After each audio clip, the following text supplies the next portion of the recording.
We're smooth 98.1 FM. Good morning and welcome to Business Express. I've been joined by our special guest this morning to help us make sense of all that is going on from yesterday and dovetailing back into the weekend, of course. The finance minister admits fuel subsidy not fully removed and other sundry issues. Labor strike might just be thrown into the mix, and we know where we are standing this morning. So let's make welcome our guest, Bala Augie, editor and partner at Money Central Media Limited. Good morning to you, Bala. Yeah, good morning, sir. All right, so Bala, let's just dig into it first, relating to these issues. The admission by the finance minister says fuel subsidy removal is an ongoing process. It sounds like what President announced last year is a partial removal. What's your interpretation of this statement by the finance minister? Yeah, thank you very much. I think the finance minister is being very cautious because as on his inauguration, President Bala Tinubu announced that subsidy had been removed, and now that the minister is saying it's an ongoing process, and that pretty much clouds everything. So nobody actually knows whether it's absolute removal of subsidy or partial removal of subsidy. Even the Minister for Petroleum, Kerry, says that subsidy had already been removed.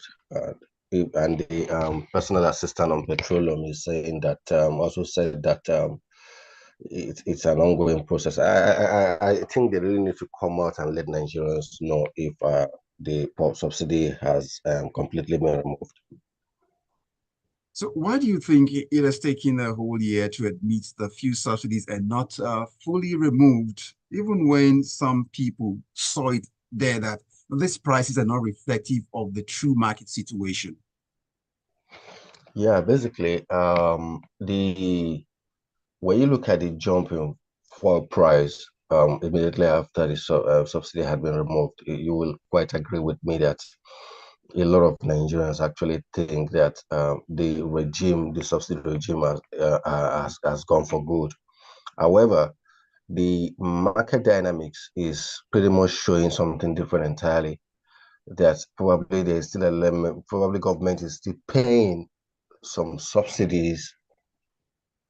But the truth is that policymakers are saying that if need be, they might have to still subsidize to cushion the effect on Nigerians, the economic hardship on Nigerians. But I think government needs to come out and let Nigerians know the situation of subsidy so that tomorrow they will not wake up and government is saying we are removing subsidies again. Okay, all right, but I would like if you'd be able to adjust your camera a bit so it captures you coming within the frame. All right, yes, that's much better. So let's get on to there is this clip of fuel at 800 naira per liter in Enugu. We're still at 600 naira in Lagos, and that's also the situation in Abuja and Lagos. What's the impact of keeping a few subsidies on government finances? um, let me deal with the first one first. Even in some places in the north, as of either 2 months, fuel was being sold at between 1,000 and 1,200 naira as compared to like. But I think you need to look at the transportation cost. It's cheaper in Lagos because Lagos is close to the seashore, right? And you also have to transport this fuel to places like Enugu and probably to the north. So I think it's a function of the transportation cost, right? And I think it's something that the policymaker or the minister needs to do something about on the impact on government finances. And basically, it subsidy widens the budget deficit, right? It's a liability on the government. If government continues to pay subsidy, it's a liability on the government. So why the IMF, the World Bank, and so many economies were clamored for the removal of subsidies because it prevents the government from, spending money on infrastructure, vulnerable households. So the subsidy basically increases the fiscal deficit, government liability, basically. That's the impact on government. Well, in this case, before I come to you, I'd like to reach out to the listener at this time. You can be part of the conversation on Business Express. We've got Bala here speaking with us in terms of reacting to the finance minister's comments that, well, this process of subsidy removal is an ongoing process that in itself. So we'd like to know what your thoughts are this morning. If you send it across to the platform on WhatsApp, 0809 444 0981 will be where we read the messages. We're also streaming live, youtube.com/smooth 981 FM. Leave your comments there. We'll see them coming. So let's see. Do you think subsidy now, in your opinion and assessment, should be fully removed, knowing the implication? I think subsidy should be fully removed. It should be fully removed because it could bankrupt the government.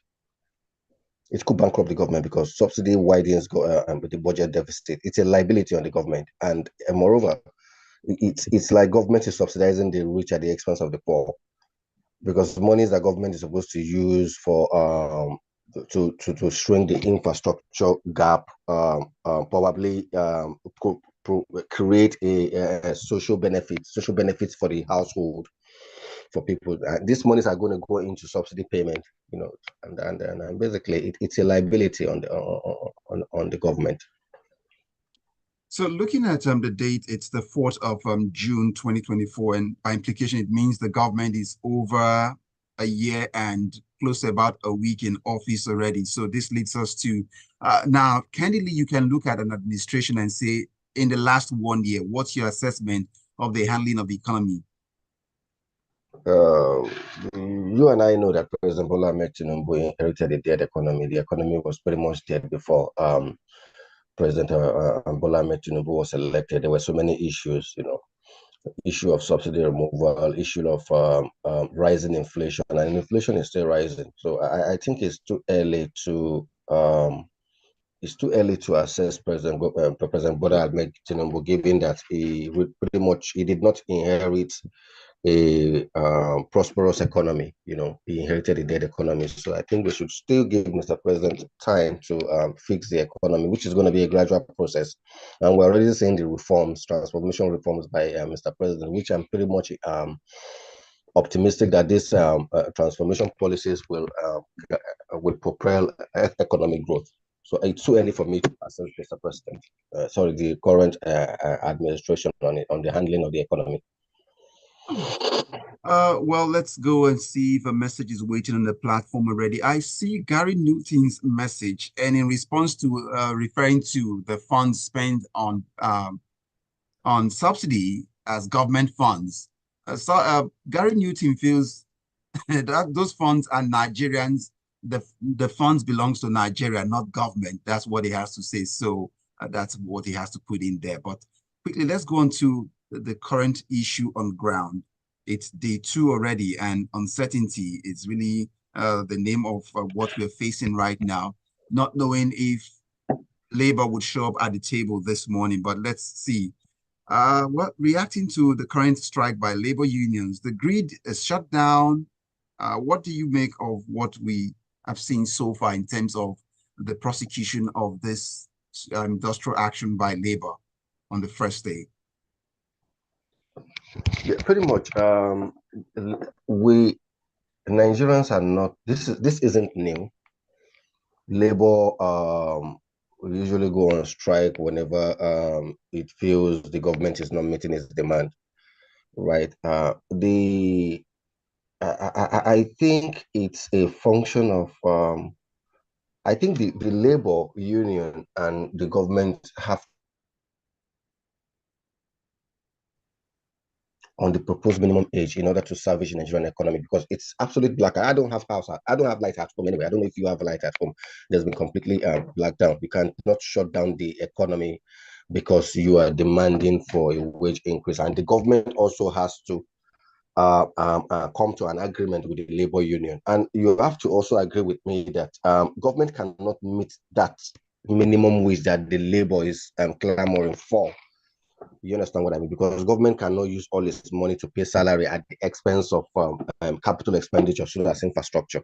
I think they should come to a round table and agree today. And labor should be reasonable in its demand, and government should be considerate.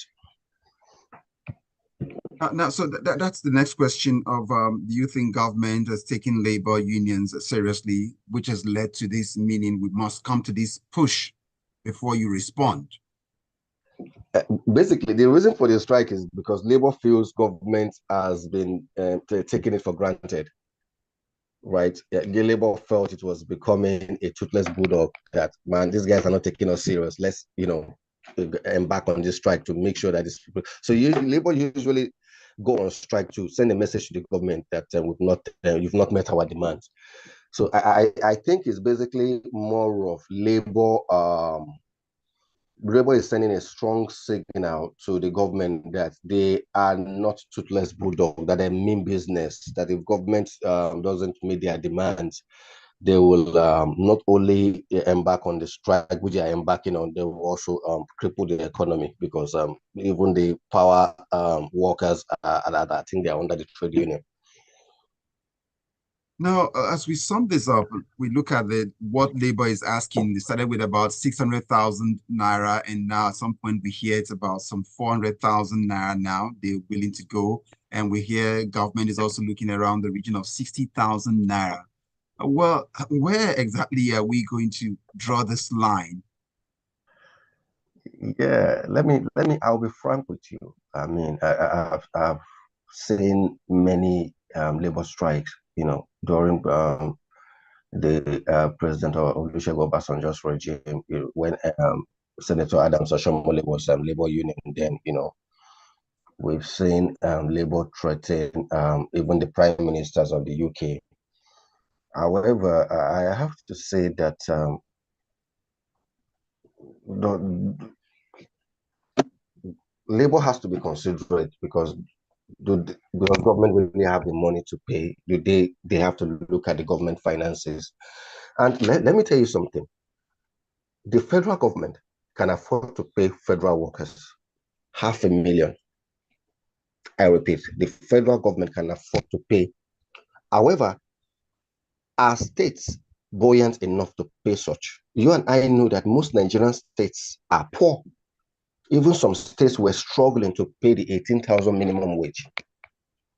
A state that is struggling to pay 18 minimum wage, do you think that state will be able to pay even 400 or 250 minimum wage? I think the thing is labor needs to move their fight to the state. They need to hold the state governors responsible so that the state government governor do everything possible to increase the IGR, the internally generated revenue, so that states are buoyant, so that even if government is going to pay 1/3 of the salary, the state should be able to, support the government. You can't hang everything on the government's neck. Government has its balance sheet. Government has its liability and its assets. And at the moment, if those liabilities exceed assets, then the government is in trouble. So So, it's unrealistic. I don't think the government will offer for 494 or 600K. It's unrealistic.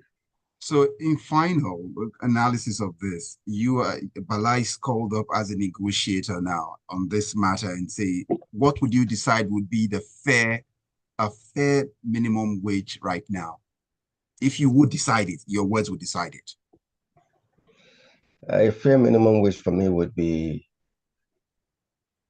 given government finances and given the impact of rising inflation on Nigerians. Fair minimum wage should be between 250 and 300K. There you have Between it, Balas. 250K. Okay. Let's see how, but if maybe they're listening right now and maybe this one would, tilt the scale eventually to find the middle ground between labor and the government eventually. But we want to say thank you to Bala Augie, editor and partner at Money Central Media Limited. Thank you for your time and your thoughts this morning on the show. Thank you. You're welcome. Thank you. Nice one.